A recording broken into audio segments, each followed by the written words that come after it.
Hi, I'm Steve Shelburne, owner and operator of Shelburne RV here in beautiful Cleveland, Tennessee.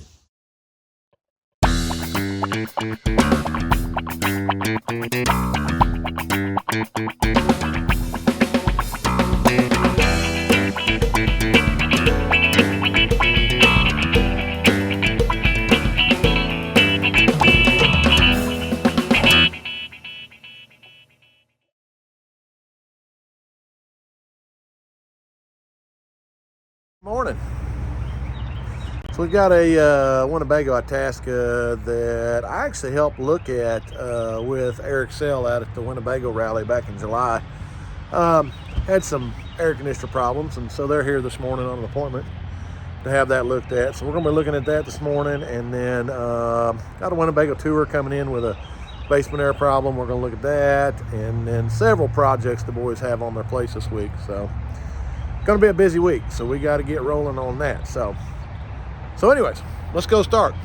Welcome back. Got the air conditioner off the roof here, and you can see how much foam and stuff was up inside there. So we're going to go ahead and give it a quick cleaning, and then we're going to change out that gasket down here on the bottom, which is kind of flat. Put a new gasket on, and then we'll take it back up there and put it back on. We got this air conditioner off. We actually found this screw laying down in there, and it looks like it has penetrated the fiberglass there a little bit, so we're going to put a little bit of sealant on that, but everything else looks pretty good on here. So getting that set up now. We got this unit off here. Now the initial complaint from the customer was that these motors were making a lot of noise moving around, and what we found out was the bushing on the back of this one was actually broke. So we're going to pull this down now. I've got these kits right here that actually fix all that, so we're going to get this pulled down and change those out. Go ahead.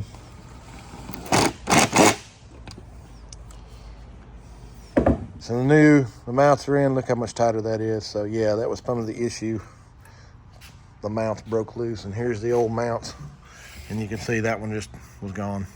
So there you go. Just pulled this air conditioner up, and you can see where the freeze sensor had been laying. Somebody didn't make sure they put that back. Surprised it wasn't dripping water in through there. So I'm gonna resolve that. Coil cleaner. Designed specifically for that. Don't use your shower cleaner from your house. I have people that have made videos talking about that. That's the wrong product. That is the right product. You need some, call me. Got this one just about ready to go back up, and we were kind of noticing, now that's not really, I mean, it's kind of impacted the fiberglass, but that's a hole.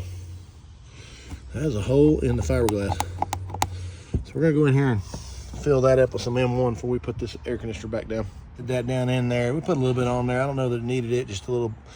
Let's be a little proactive on that. But yeah, got that all sealed up. So now we're going to get the gasket on this air conditioner and put it on. So we have ran all three air conditioners. Everything's nice and quiet. Everything works as it was when it came in. So they're just fixing to wipe the roof down, and we're going to be done with this job. Here in shops, this Winnebago tour. Now this has got a 6538 in it, and I've already done the diag on it. And what I found out was up here on the compressor 1 relay, there's 120 coming into the relay. The system cycles, everything runs. There is 120 on this compressor wire. So between here and the compressor, or maybe the overload on top of the compressor is burned out, but there's an issue. There's no power going to the compressor. So we've got to pull this out and see what's going on. So we got the 6538 out, and we have 120 power to here, but nothing going through the overload. So there's no power going over here. So we've got another overload we're going to put in this and retest right quick. So that's got compressor 1 running now, but the issue comes down to he's got 3 amps on compressor 1.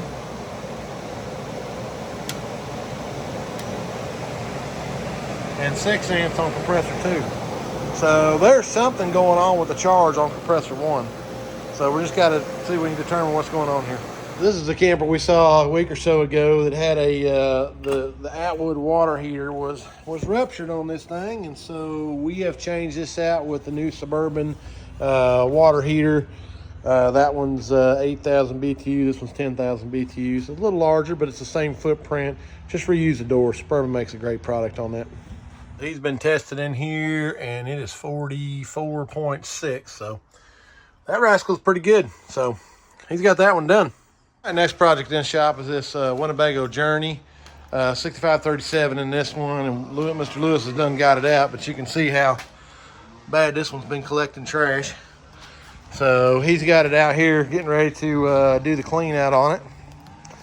And it was just as bad inside the unit as it was there, and you can see all that's come from there.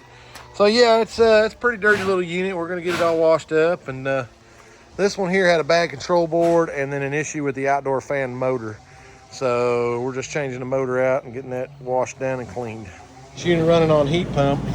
Look at that, almost 70-degree differential. Pretty amazing. So we're gonna run it over here in air conditioner mode, which I was getting 30 degrees on AC. So this one here is ready to ship out. All right, so here's the Winnebago journey. We've got it all washed out. I went ahead and rebuilt that plate because it was so rusted out. We've got everything running right now. So 75 and 42, so 34-degree differential. So that one's making good cold temperatures. This Winnebago tour that you saw Mr. Lewis working on the basement area yesterday had 2 leaking HWH jacks. So the boys have been changing that out this morning and doing an oil change, which took 30 quarts of oil. So yeah, these jacks are a little bit of a pain up underneath there, but it's a done deal now.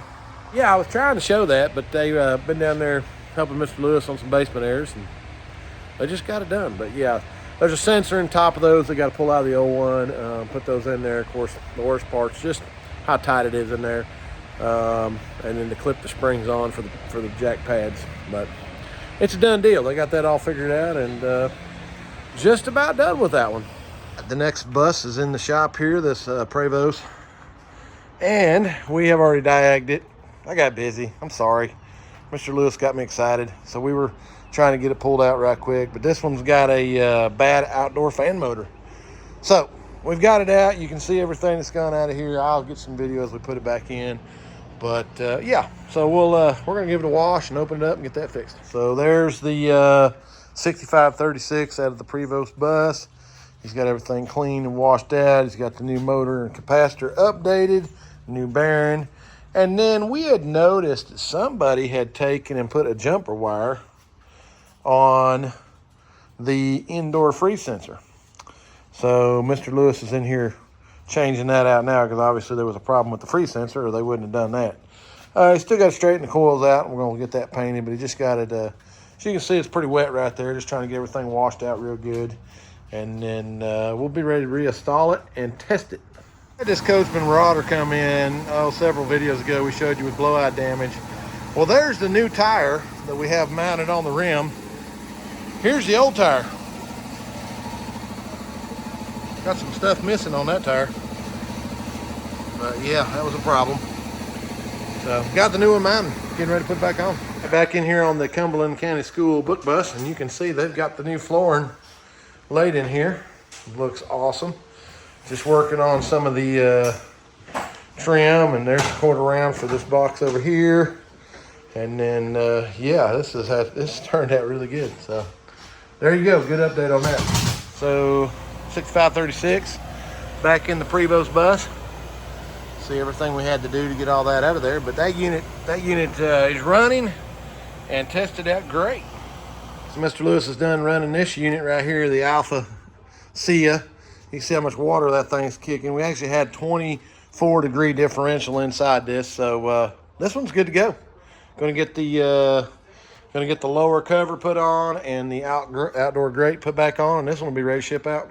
Next project in the shop is this toy hauler right here, and it had some roof damage where she had actually hit something on one side, and so they're getting ready to tear this off right now and see what's going on with it.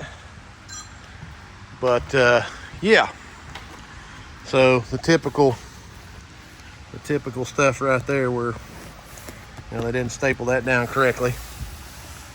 But yeah, tearing into this one.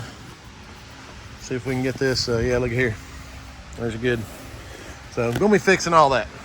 All right, so they've been working on this Outlaw a little bit, working on getting everything tore down. Now, he opened this up for me so I could show you this. Of course, we run into this quite often, where, look at that metal.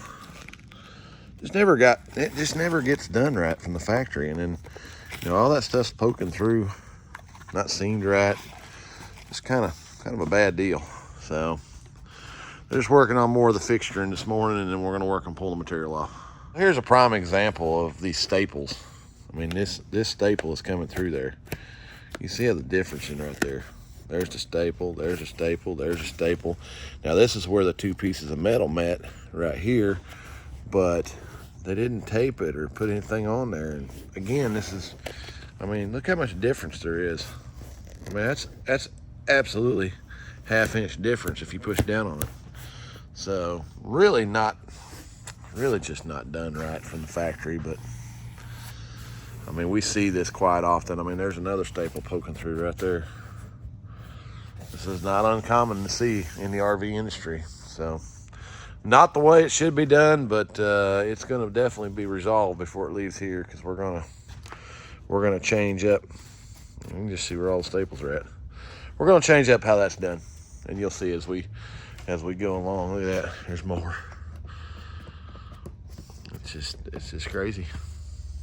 Seen in the past how we resolve some of those. I mean, that roof's going to need decking, which will absolutely help the metal to be a little bit straighter on there, and then we'll go in there and you got to staple a whole bunch on there to keep those from moving.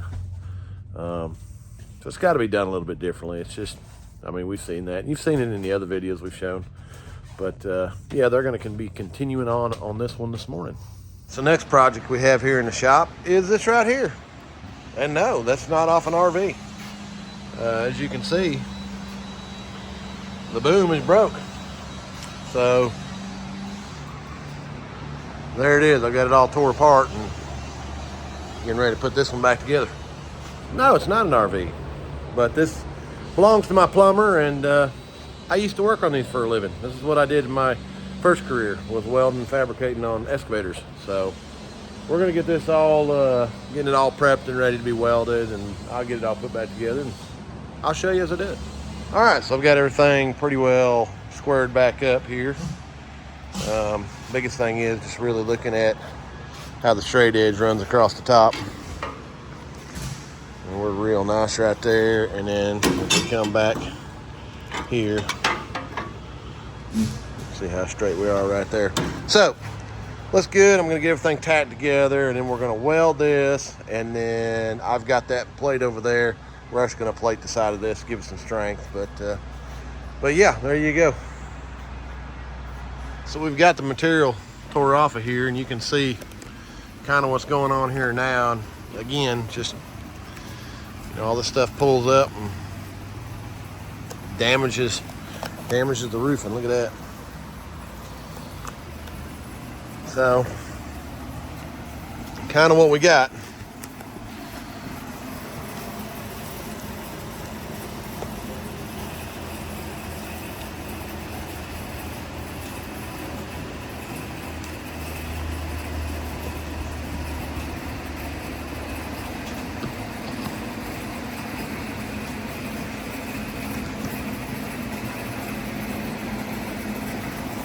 Let's take a look at the other side. And I promise you it's going to be pretty much the same way. You can see that where it's all pulled loose there. But yeah, they had some water damage obviously back in the corners. So, and that's what you run into on this type of roof, is to just, I mean, it's just, I mean, you see it. This is what we're dealing with. So we're going to find a better way to resolve this. Once we redeck that metal will be level there and should sit differently, but you know, not uncommon. We see this quite a bit. Basement airs we took in this week on a trade for one we had sitting in here. Somebody had gone in here and put a reversing valve in this thing, and you can see this pipe maze of whatever they did right there. So we're going to go in here and see what's going on. Obviously they put a compressor in here, but they didn't change the biflow valve. So Mr. Lewis is going to run this thing, see where we're at, and then we'll start rebuilding on it. The Winnebago tour down there in the shop with the low amp draw on compressor 1. So what Lewis has determined is it has no charge. Now, fortunately, we've got a 6538 already built and ready down there. So We talked to the customer, and we're just going to do a quick swap out, put that unit in its place. And then we'll just kind of work, as time permits, to try to figure out what's wrong with that one. But being a low Freon, obviously the challenge always comes back to where'd the Freon go. So he'll be looking into that here in the next few days. But yeah, we're just going to pull that one out and put that rebuilt unit in, and then get him tested and roll him out of here. Well, you can see we had quite a bit going on here this week. We actually had 5 basement airs we worked on, and lots and lots of other projects. So yeah, it was quite a busy week. So, but thanks for hanging out with me this week again. It's always interesting around here at Shelburne RV, as you're seeing. So yeah, things were a little bit slower this week. Was there a lot of campers come in this week? Not as much as I would have liked to see. Not as busy as last week was, though. Yeah. So, but the boys have a steady amount of work. They've got quite a bit of projects on the books right now. 3 more basement airs again next week. So we're trying to keep those rolling. And I've had a ton of phone calls. So thanks again for everybody calling me and want to talk to me about Coleman basement airs. And they called and talked to him too. Oh. I mean, we don't ignore him all the time, just every once in a while. So anyways, hey, thanks again for hanging out with us this week. Thanks for liking and subscribing, all the comments I got. And as always, this video is Cousin Gary approved. You guys have a great weekend. Take care.